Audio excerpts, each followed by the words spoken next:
Tänään puidaan tämän kuukauden tärkeimmät jenkkitilastot, nimittäin työllisyysdata ja inflaatio.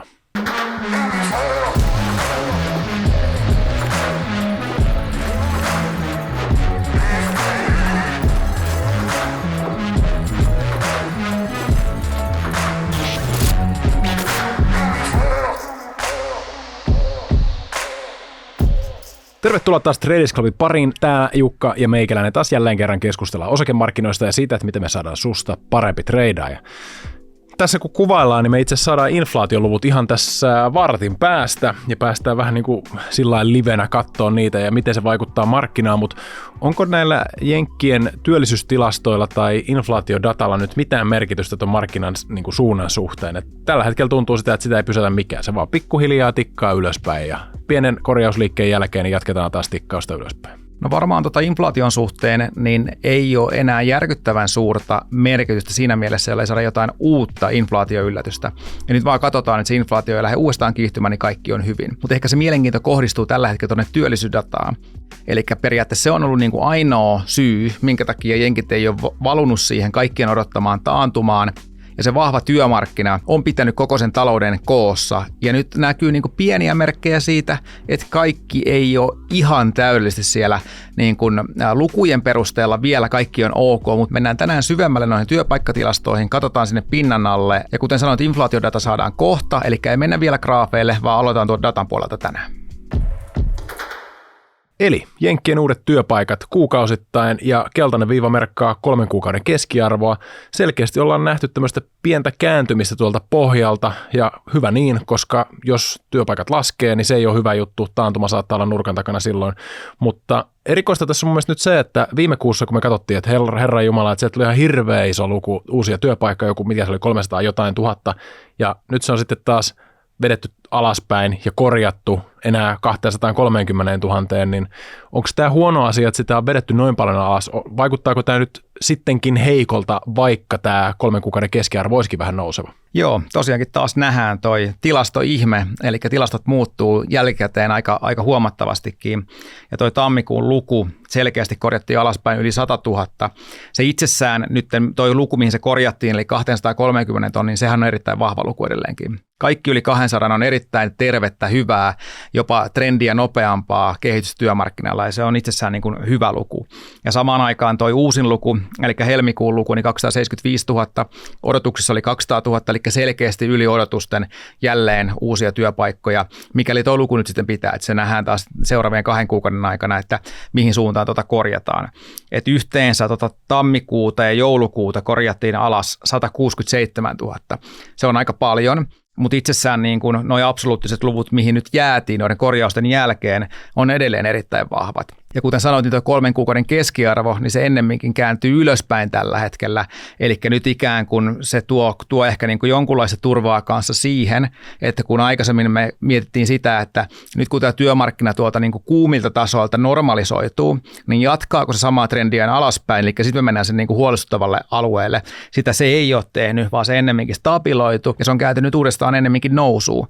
Eli tämä näyttää niin kuin pintapuolisesti hyvältä, kun katsotaan pelkästään näitä ikään kuin headline-lukuja, mitä raportoidaan. Että kohta kun mennään pinnan alle, niin me nähdään, että ei välttämättä ole ihan niin vahva, miltä tämä näyttää niin kuin pintapuolisesti, mutta näiden lukujen perusteella ei voi sanoa, että tässä on niin kuin mitään heikkoutta. No mikä se iso mutta on nyt sitten tässä yhtälössä? No se mutta on se, että noihin uusiin työpaikkoihin lasketaan käytännössä kaikki uudet työpaikat, sillä ei ole väliä, että onko se kokoaikainen työpaikka vai osa-aikainen työpaikka, ne kaikki lasketaan siihen mukaan. Ja tässä nyt näkee sitten eroteltuna noin kokoaikaiset työpaikat ja niiden muutoksen sekä osa-aikaiset työpaikat. Ja niin kuin näkyy, niin aika usein nämä korreloivat aika lähelle keskenään, mutta nyt etenkin tässä viime kuukausien aikana tässä on alkanut muodostumaan selkeää eroa näiden välille. Eli osa-aikaisia työpaikkoja tulee edelleenkin kovaa tahtia, mutta noi kokoaikaiset työpaikat on jopa kääntynyt laskuun tässä viimeisen 6 kuukauden aikana. Ja se huolestuttavin asia tässä on käytännössä se, että yleensä kun työmarkkina alkaa heikkenemään, niin tämä on se kehitys, mitä me nähdään ennen kuin nähdään sitä varsinaista heikkenemistä myös siellä niin kuin headline-luvuissa. Jos katsoo näitä aikaisempia taantumia, mitä meillä on ollut, jos aika hyvin näkee tuossa 2000 vaihteessa ja ennen finanssikriisiä, että nuo osa-aikaisten työpaikkojen määrät kääntyy selkeäseen nousuun, ja tässä on nyt suhdelukuna kuvattu näiden kokoaikaisten ja osa-aikaisten työpaikkojen määrää, ja silloin kun toi tummasininen viiva kääntyy alaspäin, niin se tarkoittaa sitä, että osa-aikaisia työpaikkoja syntyy enemmän. Ja siinä yleensä on tuommoinen niin kuin aika pitkä viive siitä huipusta, jonka näiden suhde saavuttaa, kunnes sitten nähdään, että talous vajoo taantumaan. Eli aikaisemmin se on ollut 19 kuukautta tai 22 kuukautta, ja nyt me ollaan tilanteessa, missä tämä suhdeluku on kääntynyt 17 kuukautta sitten laskevaksi. Eli käytännössä tämä on niin kuin yksi tämmöinen vaarasignaali siitä, että työmarkkina saattaa olla selkeästi heikkenemässä. Nyt se kysymysmerkki on justiinsa tässä nykytilanteessa se, että miten tämä nykyinen työmarkkinatilanne, jossa edelleenkin avoimia työpaikkoja on enemmän kuin koskaan ennen koronaa, niin toimiiko tämä sama dynamiikka niin kuin täysin identtisesti näiden aikaisempien syklien kanssa, vai ollaanko me hieman erilaisessa syklissä? Mutta joka tapauksessa se voi niin kuin vetää tästä huomiona, että tämä on huolestuttavan näköistä kehitystä. Ja tätä samaa on niin kuin kuvattu tässä seuraavassa kuvassa, missä on näistä aikaisemmista sykleistä eristetty pelkästään toi kokoaikaisten työntekijöiden määrä ja kuinka se kääntyy laskuun ennen kuin mennään sinne taantumaan. Ja nyt käytännössä toi punainen sykli, eli tämä nykysykli, missä ollaan, niin se ei ole täysin identtinen ton kanssa, mutta samalla tavalla nähdään, että se ikään kuin nyt on lähtemässä seuraamaan sitä heikkenemisen trendiä, mikä aikaisemmissa taantumasykleissä ollaan nähty. Eli se on selkeä ongelma tällä hetkellä, jos tämä trendi jatkuu. Eli mikä tässä nyt sitten loppujen lopuksi tilanne on oikeastaan, että jos se työpaikkatilasto oli ihan hyvä, mutta sitten kumminkin pinnan alla ilmeisesti kuplii, että onko taantuma nyt tulossa vai ei? No se ei ole ihan niin yksinkertaista. Eli jos pikkasen vielä sekoitetaan pakkaa, niin siinä työllisyystilastossa, mitä me saadaan kerran kuukaudessa, niin siinä on 2 erilaista kyselytutkimuksiin perustuvaa datalähdettä käytännössä käytössä. Ja yleensä nämä menee niin käsi kädessä, että ei tarvitse niin kuin purkaa tätä toista ollenkaan auki, eli ne on aika samantyylistä dataa saadaan niistä, kuten näkyy vaikka tuossa, että kun meillä on nousukausi tuonne 2019 asti, niin ne kulkee täysin käsi kädessä, mutta nyt on tapahtunut jotain, minkä takia nämä 2 eri työllisyysdatan välillä nähdään niin kuin selkeätä spreadia. Ja jossain määrin voisi sanoa jopa vääristymää näissä tilastoissa, että miten ne voi mennä eri suuntaan tällä hetkellä. Tuossa on kanssa toi Andreas Steno Larsen pohtii, että niin kuin jos katsoo toista tätä dataa, eli toi non-farm payrolls, eli se varsinainen virallinen työllisyystilasto, mitä me yleensä täällä katsotaan, niin punainen viiva jatkaa ylöspäin, kun sitten taas tämä household survey, niin se on kääntynyt alaspäin. Eli sen perusteella voi vetää johtopäätöksen, että taantuma uhkaa, kun taas tuon perinteisesti tarkastelun työllisyystilaston perusteella voidaan vetää johtopäätös, että tuolla on työllisyysbuumi käynnissä. Ilmeisesti Andreaksella ei ainakaan ollut vastausta siihen, että mistä tämä johtuu, mutta tietääkö kukaan mukaan? No oikein kukaan ei tiedä, ja sitä on pohdittu, että johtuuko se siitä, että tällä hetkellä on enemmän ihmisiä, jotka eläköityy, johtuuko siitä, että tällä hetkellä noita maahanmuuttajia on tosi paljon, johtuuko se jotenkin tästä työn laadusta siinä mielessä, että on niin iso ero tällä hetkellä siellä osa-aikaisissa työntekijöissä ja kokoaikaisissa työntekijöissä. Joku tämmöinen tai näiden kombo voi olla se, joka näitä tilastoja jonkun verran sekoittaa. Ja sen takia tästä voi vetää niin kuin hyvin erilaisia johtopäätöksiä siitä, että mikä se työmarkkinatilanne on. Ja ehkä tämä seuraava kuva vielä kuvaa tarkemmin näiden 2 eroa. Eli jälleen tuossa vasemmalla näkyy se non-farm payroll, se virallinen yleensä tarkasteltu työllisyysluku, ja toisella puolella näkyy sitten toi household survey. Eli käytännössä tässä nähdään, että kuinka se periaatteessa se ylikuuma työmarkkina on tasoittunut ja edelleenkin jatkaa trendiä vahvempaa kasvua, joka on piirretty toi trendi tuolla pinkillä värillä, kun taas sitten toisella puolella nähdään, että itse asiassa työvoima 6 kuukauden sisällä ja vuositasolle muutettuna itse supistuu täällä household surveyn puolella, ja se on selkeästi taas trendiä alempaa ja matalampaa kasvua. Eli kaksi niin kuin tilastoa, jotka kertoo tällä hetkellä täysin eri tarinaa, joten johtopäätöksien vetäminen on poikkeuksellisen haastavaa tällä hetkellä. Tämä mielestäni hyvin korostaa sitä, että loppujen lopuksi kukaan talousviisastelijakaan ei varsinaisesti oikeastaan tiedä yhtään sen enempää kuin kukaan muukaan. Että heillä on vaan vähän parempia arvauksia kuin muilla, mutta se, että jos meillä on tällainen niin kuin 2 eri dataa, niin kumpaa näistä nyt sitten pitäisi katsoa? No hyvä kysymys, koska mä voin kertoa, että mut löytyy vielä 3 eri dataa. Onpa hyvä. Eli sitten löytyy tämmöinen kuin JOLTS, ja täältä löytyy erilaista työpaikkadataa. Tämä julkaistaan yleensä pari päivää aikaisemmin kuin toi virallinen työpaikkatilasto, ja tämä nimenomaan löytyy just ne avoimet työpaikat muun muassa, mutta sieltä löytyy muitakin alakategorioita, joita katsotaan tässä.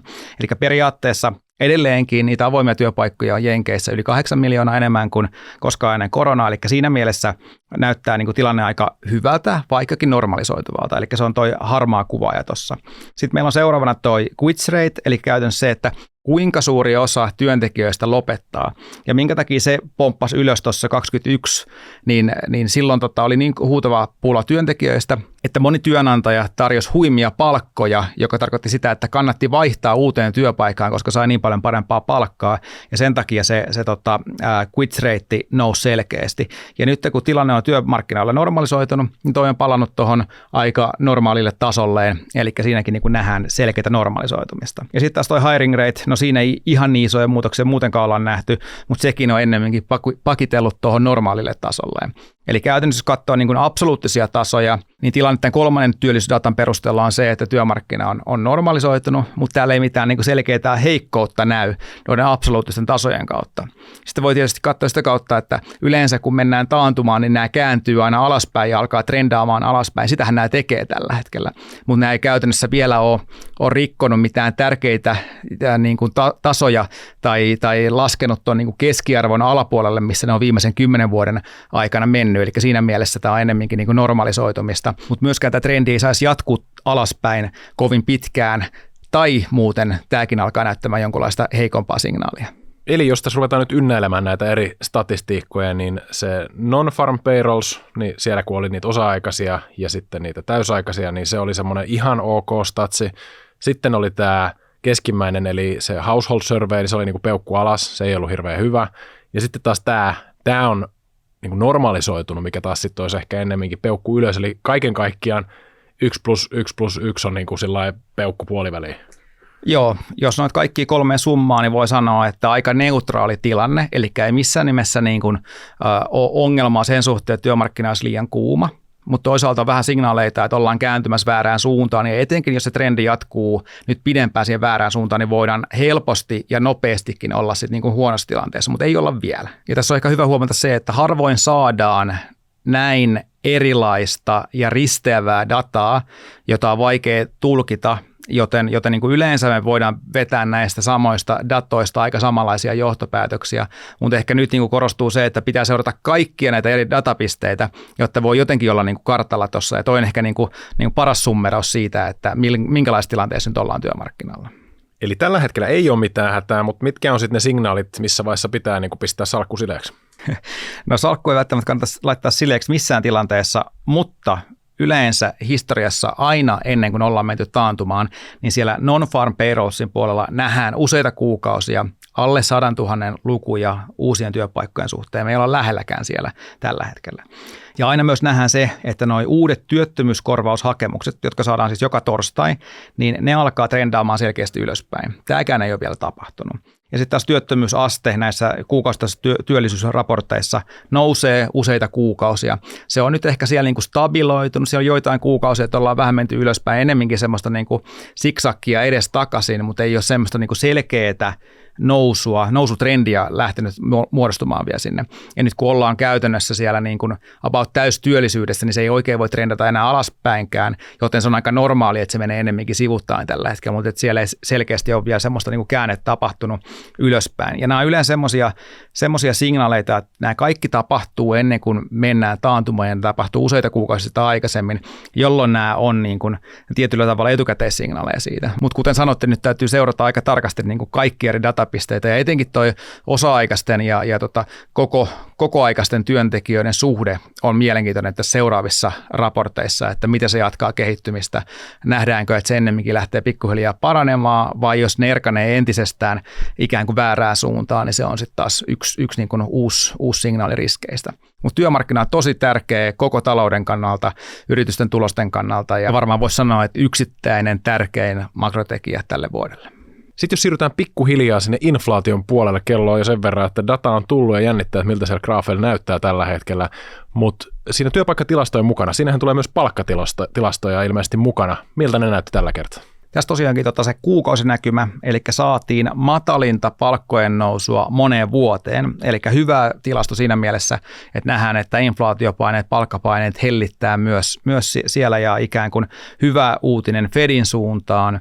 Ja 1 kuukausi nyt ei vielä tee trendiä, mutta tämä on hyvä nähdä, että tämä on selkeästi alkanut pikkuhiljaa kääntymään alaspäin. Ja me nähdään selkeästi vielä tässä seuraavassa slaidissa, missä taas kvartaaleittain annualisoitu luku, eli 3 kuukauden luku, niin siellä se keskimääräinen palkkojen nousutahti on vajonnut jo tuohon 3 ja 4% väliin, eli käytännössä siihen väliin, missä Fed sen haluaa olevan. Ja minkä takia se haluaa, että se on korkeampi kuin se inflaatiotahti, niin juuri sen takia, eli palkkojen kuuluukin nousta hieman nopeampaa tahtia kuin mikä inflaatio on, eli semmoinen 1-2% sen inflaatiotahdin päällä on semmoinen normaali, sopiva palkkojen nousutahti.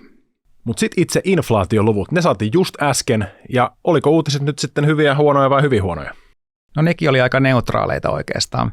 Eli tämä varsinainen CPI-luku, se jäi justiinsa tuohon odotukseen, eli 0,4% kuukausitasolla nousuu. Sitten taas pohjainflaatio, siinä noustiin myös 0,4, mutta odotettiin 0,3, eli pikkasen kovempaa nousua kuin mitä odotettiin ja toivottiin. Ja tämä nyt oli se, mistä jo viime viikolla puhuttiin, että nämä luultavasti tulee olemaan noin helmikuun luvut. Ja tuo 0,4 alkaa olemaan hieman liian korkeata inflaatiota, että noin kovaa hintojen nousutahtia ei haluta nähdä missään nimessä. Toki tämä inflaatio on hyvin volatiilia ja tämä heiluu kuukausitasolla aika paljon, mutta että ei haluta nähdä, että se lähtisi tuosta trendaamaan korkeammalle. Mutta niin kuin tuosta näkyy, niin tässä aika hyvin niin kuin samantyyppisiä lukuja ollaan saatu. Välillä tulee 0,4 ja välillä tulee 0,1, että se on periaatteessa ihan ok taso, kun se lähtisi tuosta enää kiihdyttämään. Tuossa taustalla näkyy sitten tuo inflaatio-ongelma, ja tämä käytännössä on niin kuin aika normaaleilla tasoilla. Ja tuossa on hyvä huomata se, että edelleenkin se asumiskustannusinflaatio nostaa näitä lukuja tässä. Että kun mennään sinne vuosittaislukuun katsomaan, otetaan ne asumiskustannusinflaatiot pois, jotka ei kerro siitä viimeisen 12 kuukauden hintojen noususta, niin päästään lukuun 1,8% vuositasolla. Eli alle Fedin tavoitteen 2%, kun ne asumiskustannusinflaatio ottaa pois, ollaan oltu 9 kuukautta putkeen täällä alle 2%, eli periaatteessa inflaatio-ongelma on täysin poistunut, kuten ollaan täällä toitotettu. Että ainoa riski on ollut se, että jos se jostain syystä lähtee uudestaan se inflaatiopyörä käyntiin ja hinnat lähtee uudestaan nousemaan kovempaa tahtia kuin mitä toivotaan. Sitä ei ole vielä tapahtunut, se voi tapahtua, mutta tällä hetkellä inflaatio on täysin hallinnassa. Etenkin katsoo näistä niin kuin asumiskustannuksista puhdistettua lukua. Ja nyt ollaan siinä noin 3% asumiskustannusten kanssa. Ja mä otin tähän oikeastaan tämmöisen vähän pidemmän aikajanan kanssa, mistä näkyy, että millä tasolla se inflaatio on ollut. Ja vedin tuohon nykytasolle 3% tuon vaakaviivan, niin nähdään, että tämä on aika normaali taso inflaatiolle. Ja etenkin nyt, kun ollaan tämän viimeisen 40 vuoden ikään kuin inflaatiopiikin jälkeen ohitettu se huippu 1,5 vuotta sitten, niin tämä on varmaan ihan ok taso, millä inflaatio on, kunhan se ei tosiaan uudestaan lähdetä sitä kiihdyttelemään, niin tämä ei niin kuin ongelmalta vaikuta ollenkaan. Tällä viikolla tuli myös New Yorkin Fedin keräämiä kuluttajaodotuksia inflaation kehityksestä. Tässä näkyy tosiaankin 1, 3 vuoden ja 5 vuoden mediaaniodotukset. Niin kuin näkyy, niin ne on aika stabiilit tällä hetkellä ja palannut tuolle 3% tasolle, missä ne on pitkässä juoksussa ollut aikaisemminkin.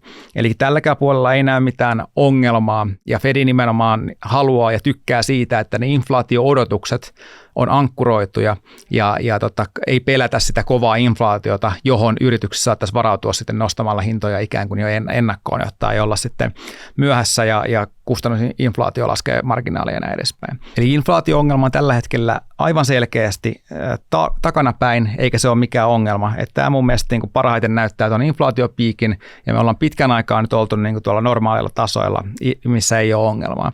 Ja nyt jos näitä vetää yhteen tätä dataa sieltä työllisyydestä, ja tuolta inflaatiosta, ja nämä on nimenomaan niin Fedin 2 mandaattia, eli näiden mukaan pitää toimia, niin siinä vaiheessa, kun tuo inflaatio-ongelma on selkeästi selätetty, ja tällä hetkellä ollaan ennemminkin tilanteessa, missä työmarkkinoilta alkaa kantautumaan hieman heikkoja signaaleita, niin tässä vaiheessa olisi hyvin niin kuin järkevää lähteä proaktiivisesti laskemaan niitä ohjauskorkoja, pieniä laskuja. Se ei tarkoita sitä edelleenkään, että tehdään elvytystä, vaan kiristetään vähemmän, tai rahapolitiikka on vähemmän kiristävää, kun lähdetään lähestymään sitä kohti 4% tasoa vaikka.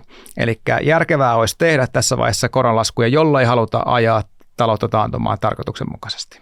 No sitten se itse päivän pihvi, eli miksi me näitä lukuja ja statistiikkoja katsotaan, niin miten osakemarkkina sitten on reagoinut tähän? Käydään katsoa graafeilla. Noniin, SP500 päivägraafit ja tässä näkyy tämä ihan naurettava nousu tuolta marraskuusta, eli pikkuhiljaa tikattu vaan ylöspäin ja käyty välillä koske 20 emaa ja sitten taas jatkettu sitä ikuista nousua niin sanotusti. Nyt tämä tämän päivän kynttilä, niin vaikka me ollaan saatu inflaatiodata, niin siellä ei varsinaisesti näy mitään ainakaan isoa heiluntaa, että ilmeisesti tämä data, mikä me nyt saatiin ulos, niin on ollut siinä mielessä aika non-event markkinasuhteen. Joo, vaikuttaa siltä, että myös markkina ainakin alkuun tulkitsee aika neutraalina tuon inflaatiodatan. Tuossa näkyy kanssa toi perjantain liike. Me saatiin silloin hieman liikettä ylöspäin tuon työllisyysraportin jälkeen, mutta sen jälkeen itse asiassa aika vahvaa myyntipainetta niin tuolla SP500 puolella kuin tiettyjen yksittäisten osakkeiden puolella, että esimerkiksi Nvidia laski silloin 11% päivän huipusta perjantaina, eli saatiin aika selkeä tämmöinen käännöskynttilä täällä. Tämä ei välttämättä ole mitenkään pidemmässä juoksussa negatiivinen, mutta selkeästi tämä kuminauha, mitä tässä on venytetty, niin napsahti pikkasen toiseen suuntaan. Ja toki tämä trendi taustalla on vielä erittäinkin hyvän näköinen ja jopa niin kuin treidin näkökulmasta saattaisi olla järkevää pelata tätä 20 emaa näissä kaikista vahvimmissa trendeissä, mikä tuolla Nvidian puolella on esimerkiksi nähtävissä. Mutta tosiaankin tällä hetkellä toi kokonaisuutena toi markkina, niin fundamentit näköjään seuraa tätä 20 emaa tässä, eli mennään tasaisen tappavaa tahtia 20 emaa ylöspäin ja tuntuu siltä, että jokainen dippi on ostopaikka ja nämä dipitkin tässä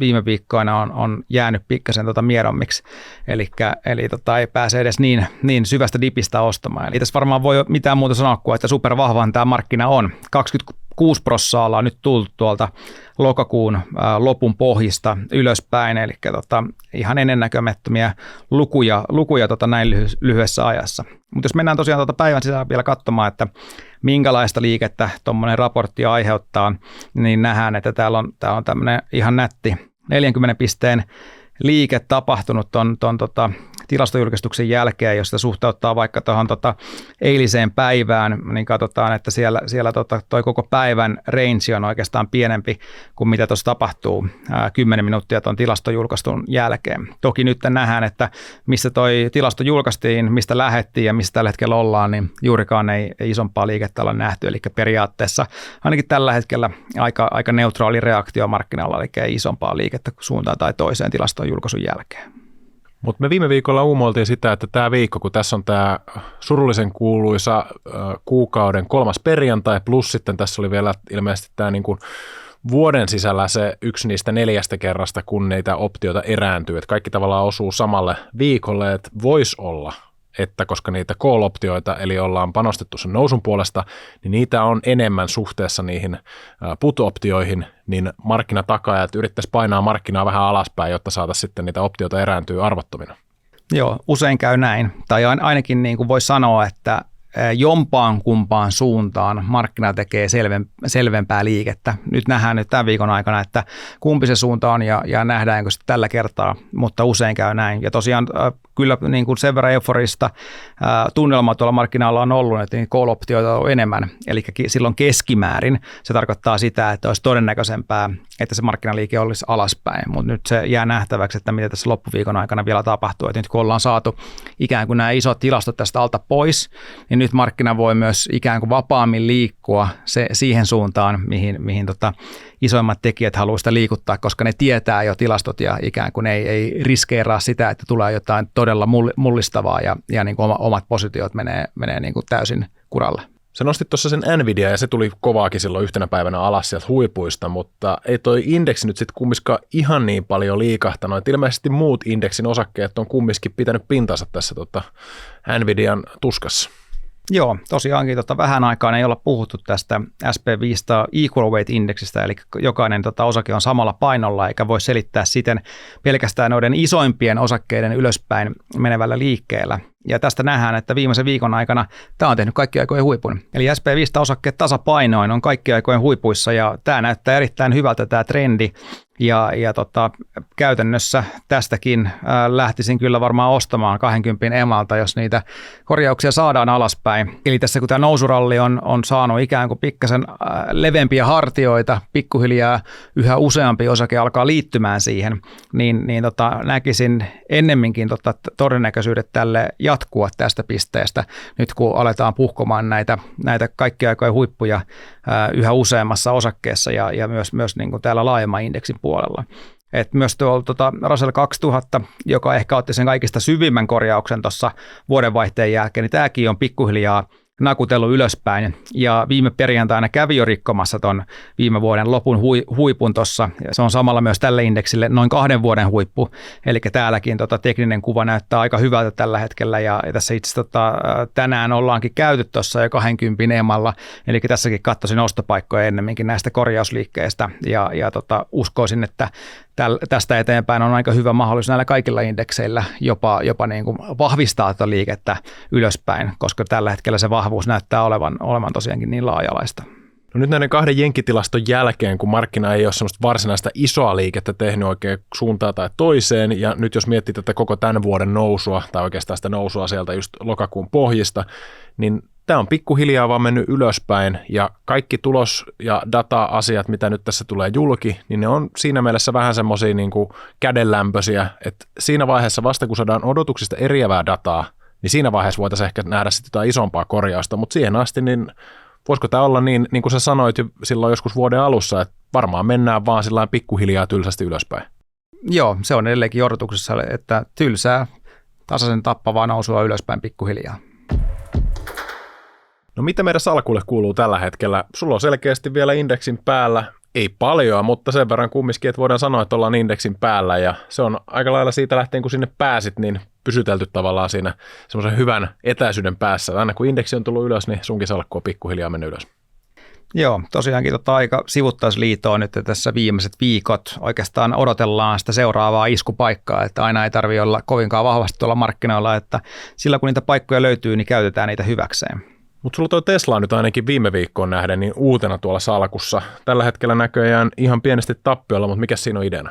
Tesla on mulla longina nimenomaan treidin mielessä, ei pidempijänteisesti. Siellä niin kuin fundamentit näyttää tällä hetkellä huonolta ja pidemmän aikavälin trendi näyttää huonolta. Mutta tämä oli mielenkiintoinen treidipaikka siinä mielessä, että kun vedellään vähän Fibonacci-tasoja tänne, niin nähdään, että tämä viimeisen koko vuoden range, missä ollaan oltu, niin kun vedetään täältä vuoden 2023 alun pohjista tuonne viime kesän huippuihin, niin nähdään, että ollaan pari kertaa nyt pompattu jo tästä 61,8% Fibonacci-tasolta. Eli tästä itsekin otin jo useamman treidin itse asiassa ostaen tästä 180 päältä ja myyden tuossa 190 päällä parin kertaan ja nyt otin vielä 3. kerran saman treidin ostaen tästä 180 tasolta suurin piirtein odottaen, että tästä voisi saada pommu tonne 190 päälle. Eli saisi 3 kertaa tehty tämän saman treidin suurin piirtein näillä samalla tasoilla. Ja tosiaan niin kuin tärkeimpänä ehkä just tämä 61,8% Fibonacci-taso ja jos se pettää, niin sen jälkeen periaatteessa ei löydy oikein mitään järkeviä tukitasoja tuosta Teslasta vähän aikaa ja 170 alla on sitten taas stop-lossi tuossa treidissä. Eli tämmöisellä niin kuin lyhyen aikavälin treidimentaliteetilla tässä Teslassa mukana, vaikkakin tämä pidemmän aikavälin trendi sekä fundamenttien trendi näyttää tällä hetkellä siellä heikolta. No miten sun salkku? Sen verran kun tiedän, mitä sieltä löytyy, niin aina jännittää mennä sinne, että minkälaisia viikkoliikkeitä ollaan saatu. Uraanissa ollaan taidettu tulla pikkasen alaspäin, Bitcoin-louhioissa ollaan taidettu tulla pikkasen alaspäin, mutta mitä salkkuun kuuluu? Tältä näyttää. No se on aika lailla tuossa indeksin tietämillä vähän alapuolella, mutta ei mitään sen kummempaa liikettä. Mullakin on ollut aika lailla tämmöistä vaakaliitoa, vaikka mulla on volatiileja lappu ja salkku täynnä, niin tämä on vähän erikoista. Et ehkä se on toi MicroStrategy'n hurja nousu, mikä on sitten vähän kumminkin tasapainottanut sitä, että kun muut on pikkuhiljaa tullut alaspäin ja toi on vetänyt jo siitä mun ostohetkestä sen 200 pinnaa ylöspäin. Hetkinen, niin milloin sä oot ostanut tämän, kun tämä on noussut 200%? On se yli kuukausi sitten jo. Mähän vähän keventelin jo tuossa. Perusliikkeitä näissä osakkeissa kyllä. No ne on näitä kryptomaailmassa, niin se on 200 pinnaa suuntaan tai toiseen päivittäin, että se on vähän tämmöistä. Heilunta kuuluu tuonne kryptomaailmaan ja omallakin kohdalla niin noi kryptolouhijat tuli näköjään aika huonoa aikaa hankittu salkkuun. Että teknisesti, kun katsoi niitä tasoja silloin, että hei, nyt tästä tuli tämmöinen kiva ostopaineesta kertova kynttilä, voisi ottaa salkkuun, niin sen jälkeen hän on oikeastaan laskenut vaan, että Ei nyt mennyt ihan nappiin se trade, mutta mä odotan, että nyt jos ja kun toi Bitcoin nousisi tästä eteenpäin, niin eiköhän ne louhijatkin alas sitten nousee siellä mukana vähän samaan tyyliin kuin mikä tämä uraanikeissi, että kun uraanihinta nousee, niin uraanikaivajan periaatteessa ainakin pitäisi nousta.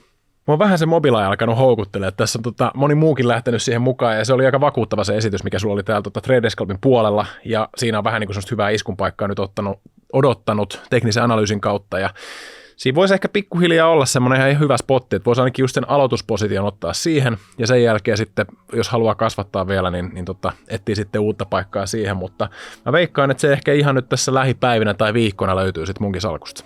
Nyt ollaan taas viikon edestä ihmetelty markkinoita ja meidän salkkuja, niin eiköhän lopetella taas tällä kertaa tähän. Ja te siellä toisella puolella muistakaa pistää peukkua, pistäkää kanavaa tilaukseen, kommentoikaa. Näihin alkaa olla vaikea keksiä mitään niin semmoista nasevaa lopetusta. Mutta ehkä tää oli se. Ensi viikkoa, moro! Hyviä tradeja. Tässä esitetty ei ole, eikä sitä tule käsittää kehotukseksi merkitä, ostaa tai myydä arvopapereita. Sijoittajan tulee sijoituspäätöksiä tehdessään perustaa päätöksensä omaan arvioonsa sekä ottaa huomioon omat tavoitteensa ja taloudellinen tilanteensa. Rahoitusvälineiden arvo voi nousta tai laskea. On olemassa riski, ettet saa sijoittamiasi varoja takaisin.